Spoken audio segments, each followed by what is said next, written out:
आज आपण परिसर अभ्यास या विषयातील आपले शरीर हा पाठ बघणार आहोत। पाठाच्या सुरुवातीला काही मुलं दाखवलेत आणि ती कोणती कृती करतात असं विचारलंय। पहिला मुलगा सॅल्यूट ठोकतो आहे, दुसरी मुलगी जी आहे ती ट्रॅफिक पोलीसचं काम करते आहे, तिसरी मुलगी डोक्यावर टोपी घालते आहे, चौथा मुलगा फुटबॉल खेळतो आहे, पाचवी मुलगी जी आहे ती इंजेक्शनची तयारी करते आहे आणि सहावा मुलगा कंडक्टरचं काम करतो आहे। हे काम करत असताना ते कोणकोणते अवयव वापरतात ते विचारले। पहिल्या चित्रातला मुलगा हातांचा वापर करतोय, दुसऱ्या चित्रातली मुलगी हात, मान आणि डोळे यांचा वापर करते, तिसऱ्या चित्रातली मुलगी काय वापरते बघा, हात वापरते, त्याचबरोबर डोक्याचा सुद्धा वापर करते, डोक्यावरती टोपी घालते।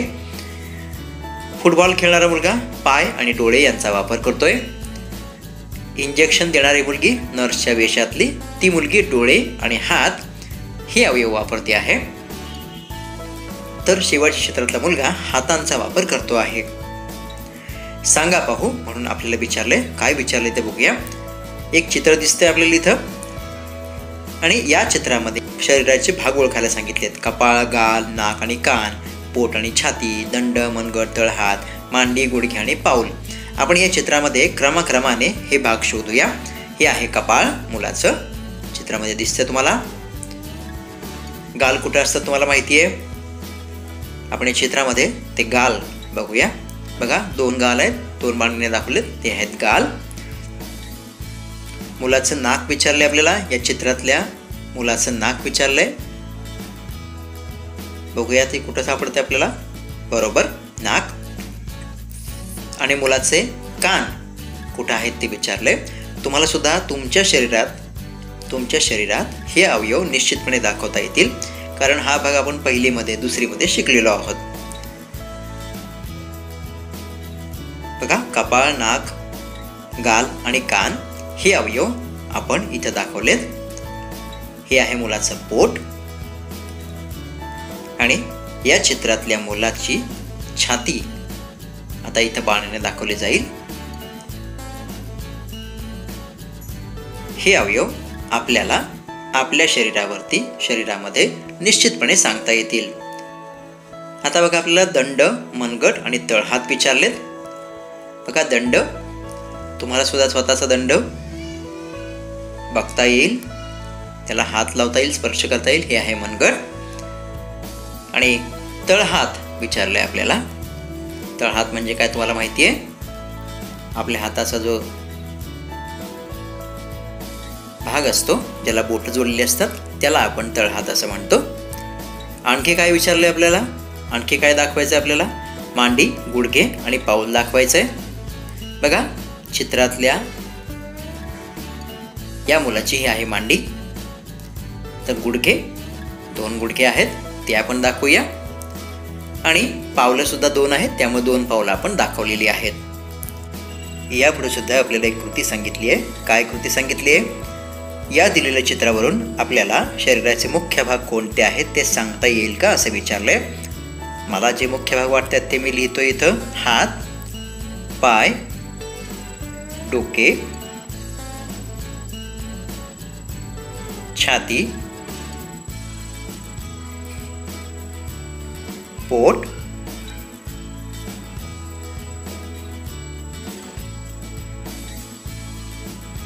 शरीराची रचना कशी असते बघा, डोके, धड, हात आणि पाय हे शरीराचे मुख्य भाग असतात।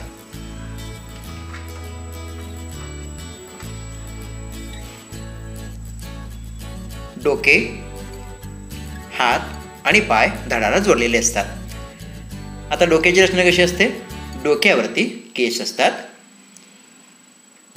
कपाळ आपण मगाशी बघितलं, कपाळाखाली दोन डोळे असतात, डोळ्यांवरती दोन भोवया असतात आणि त्याचबरोबर डोळ्यावरती पापण्या सुद्धा असतात। भोवया आणि पापण्या फरक समजून घ्या। डोळे मिटतो आपण त्या पापण्या आणि त्याच्यावरच्या असतात त्या भोवया। समोरच्या बाजूला नाक असतं, नाकाच्या खाली तोंड असतं आणि तोंडाच्या बरोबर खाली असते ती असते हनुवटी।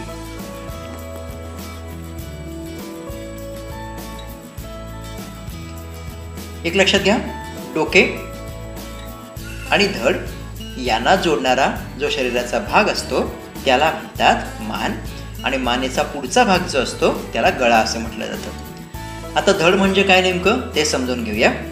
बघा, छाती, पोट आणि पाठ मिळून धड बनतं. या धडालाच आपले हात जोडलेले असतात. जिथं हात जोडलेला असतो त्या भागाला खांदा असं म्हटलं जातं. धडाला जिथं हात जोडलेला असतो त्याला खांदा म्हणतात. याच धडाला आपले पाय सुद्धा जोडलेले असतात, आणि जिथं पाय धडाला जोडलेले असतात त्या भागाला खुबा असं म्हटलं जातं. आता आपण हाताची रचना कशी असते ते बघू. बघा, हाताची रचना कशी चित्र तुम्हाला दिसतंय. हाताचे दंड, अग्रबाहू आणि पंजा असे 3 भाग आहेत. दंड, अग्रबाहू आणि पंजा असे 3 भाग पडतात. अग्रबाहू म्हणजे कोपरापासून मनगटापर्यंतचा भाग. हाताची बोटं हा हाताच्या पंजाचा भाग असतो. अग्रबाहू म्हणजे कोपर ते मनगट हा हाताचा भाग आहे, तो असतो अग्रबाहू. आणि हाताची बोटं हे आपल्या पंजाचा किंवा तळ हाताचा हा भाग असतात. दंड आणि अग्रबाहू यांना जोडणारा हाताचा भाग म्हणजे कोपर. लक्षात घ्या, दंड आणि अग्रबाहू जोडणारा हाताचा भाग म्हणजे कोपर. तर अग्रबाहू आणि हाताचा पंजा यांना जोडणारा शरीराचा भाग किंवा हाताचा भाग त्याला म्हणतो आपण मनगट. ते असतं मनगट. याच पद्धतीने आपल्याला पायाची माहिती घ्यायची आहे. पायाचे सुद्धा वेगवेगळे भाग आहेत. 3 भाग आहेत पायाचे सुद्धा, हातांचे जसे आहेत तसे. पायाचे कोणकोणते 3 भाग आहेत? मांडी, तंगडी आणि पाऊल असे पायाचे 3 भाग पडतात. तंगडी म्हणजे नेमकं काय, तर गुडघ्यापासून घोट्यापर्यंतचा जो भाग असतो त्याला तंगडी असं म्हटलं जातं. गुडघा ते घोटा हा भाग असतो त्याला तंगडी म्हटलं जातं. बघा, पायाची बोटं पावलाचा भाग असतात. जसं हाताची बोटं हाताच्या पंजाचा भाग असतात, तसं पायाची बोटं पायाच्या पावलाचा भाग असतात.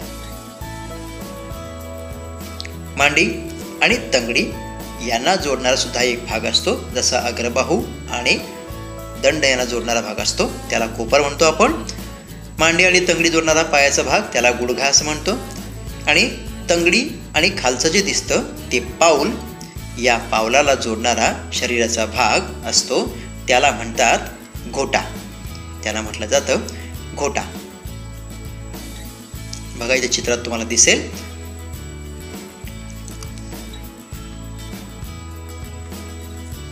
आता आपल्याला काही नवीन शब्द बघायचे आहेत. अवयव. अवयव म्हणजे काय? ठराविक कामांसाठी वापरला जाणारा शरीराचा भाग म्हणजे अवयव होय. अवयवाला इंद्रिय असे म्हणतात. उदाहरणार्थ, चालण्यासाठी आपण पाय वापरतो म्हणजे पाय हे अवयव आहेत. ऐकण्यासाठी कान वापरतो, पाहण्यासाठी डोळे वापरतो म्हणजे कान डोळे हे आपले अवयव आहेत. बाह्य अवयव, शरीराच्या बाह्य बाजूस असणारे अवयव म्हणजे बाह्य अवयव, त्यांनाच बाह्येंद्रिय असं सुद्धा म्हटलं जातं. आता शरीराची हालचाल आपल्याला कशी होते ते बघायचं आहे. बघा, विटी दांडू खेळ तुम्ही खेळत असाल. या खेळातला दांडू जर आपण वाकवायचा प्रयत्न केला तर तो वाकत नाही. समजा जर आपले हात आणि पायही वाकले नसते तर आपल्याला हालचाल करता आली असती का? आपले काही अवयव वाकतात म्हणून आपल्याला हालचाल करणं शक्य होतं. शरीराचे असे कोणकोणते अवयव वाकतात त्याची माहिती तुम्ही गोळा करा. आता आपल्याला काही कृती सांगितलेल्या आहेत त्या तुम्ही घरात करा. बघा, माने संदर्भातल्या या कृती आहेत. मानेचे व्यायाम आपण शनिवारी वगैरे करतो. व्यायाम करायच्या अगोदर मान पुढे झुकते, मागे वाकते. मान डावीकडे वळते, उजवीकडे वळते. त्याचबरोबर मान डावीकडे वाकते आणि उजवीकडे वाकते.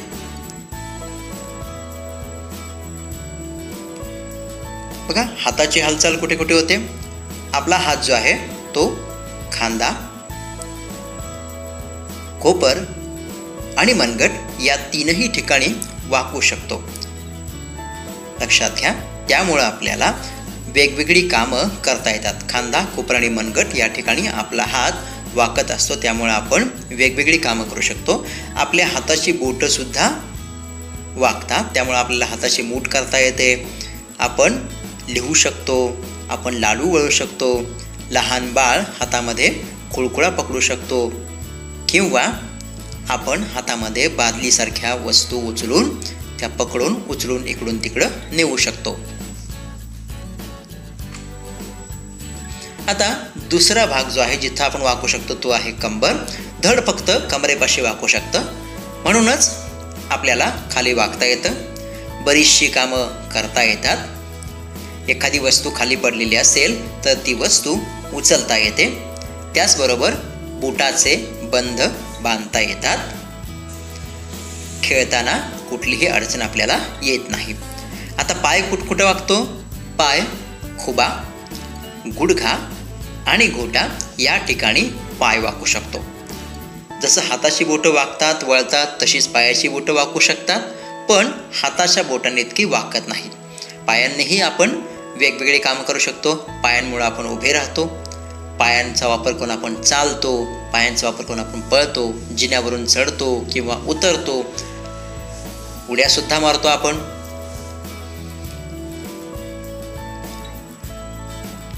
किंवा काही यंत्र सुद्धा आपण चालवू शकतो. उदाहरणार्थ तुम्हाला दिसेल, आता एक तुम्हाला कृती सांगितली आहे, ती कृती तुम्ही वाचायची आहे आणि घरामध्ये याचा सराव करायचा आहे. थांबायला सांगायचं आहे, भाजी मस्त झाली म्हणून सांगायचं आहे, काय झालंय मांजराला विचारायचं आहे, खून करून आपल्याला सांगायचं आहे. आता उंच फळीवरील लाडवांचा डबा काढायचा आहे, हात तर पोचत नाही. यासाठी दुसरा कुठला मार्ग तुम्हाला आहे का असं विचारलंय. मला जो मार्ग सुचला तो मी सांगेन, तो म्हणजे स्टूल घेईन मी आणि स्टूलावर उभा राहून त्या वस्तूपर्यंत पोचेन. आता इथे एक ताई दाखवली बाळाला घेतलेली आणि आपल्याला असं विचारलंय की बाळाला घेतल्यामुळं बाळाचे काय फायदे झाले, तर बाळाला बाहेरचं दृश्य बघता आलं. लक्षात घ्या, सगळ्यांना सारखे अवयव आहेत, पण कोणतीही एक व्यक्ती दुसऱ्या व्यक्तीसारखी असत नाही. प्रत्येकाच्या शरीराची ठेवण वेगळी असते. संपूर्ण जगात तुमच्यासारखे तुम्हीच एकटे असता. बघा, कधी कधी जुळ्या बहिणी किंवा जुळे भाऊ अगदी एकसारखे दिसतात, पण त्यांच्यातही थोडासा फरक असतोच. आता आपण बघूया आपण काय शिकलो.